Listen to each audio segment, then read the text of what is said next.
Sam, let's move over to you and the Sam Sentinel.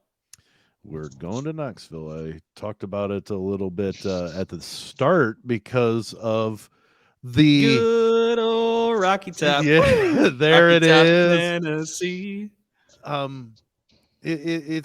It's an article, or it was a tweet, a series of tweets, and I honestly don't remember who it was from or anything. I just remember seeing it and going, "This is ridiculous." The Tennessee football program made a large amount of money in the past year. Okay, I know where we're going, and they have a ton, and their expenses is not anywhere close to the amount of money in which they brought in. Okay.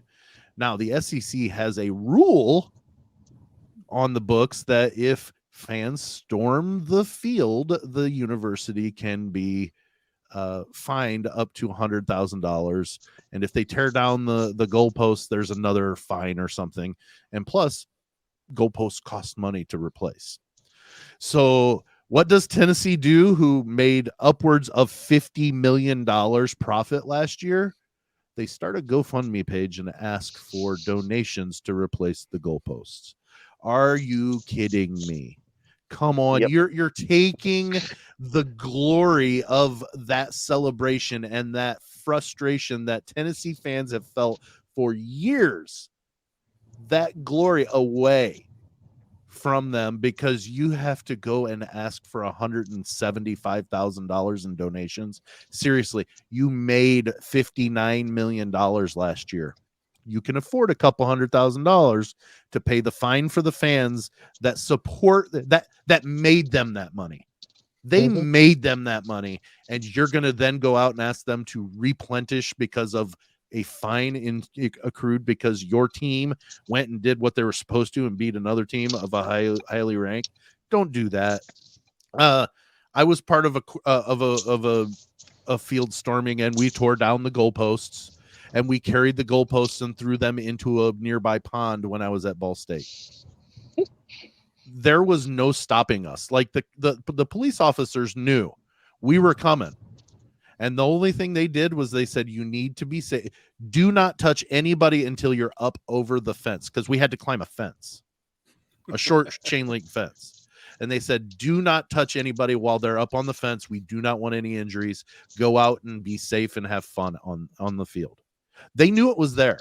If anything, delay the storming for 30 seconds to get that other team off the field and let those fans go wild. They support these teams, good or bad. Let them have their moment. That's all from me. It's a gripe, but still, come on.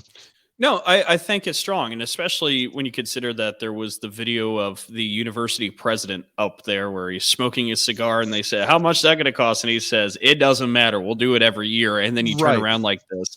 Now, the only thing I'll say, because let me be clear, I 100% agree with Sam on this, but I have seen some folks around Tennessee that do some of the different broadcasting with the group, the university, say that this was supposed to be a joke and it was supposed to just get donations that would go to charity or some other things.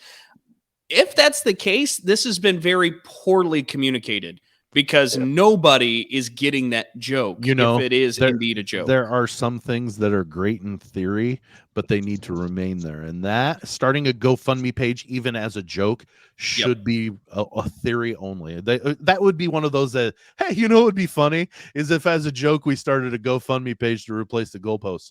Yeah, that would be funny. On to the next idea.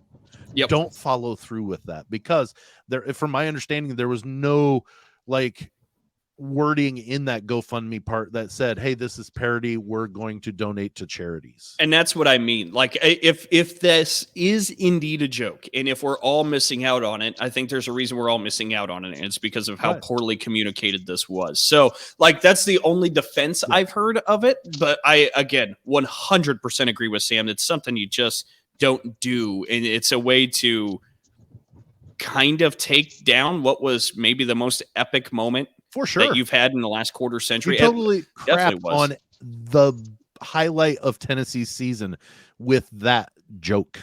It's been 25 years.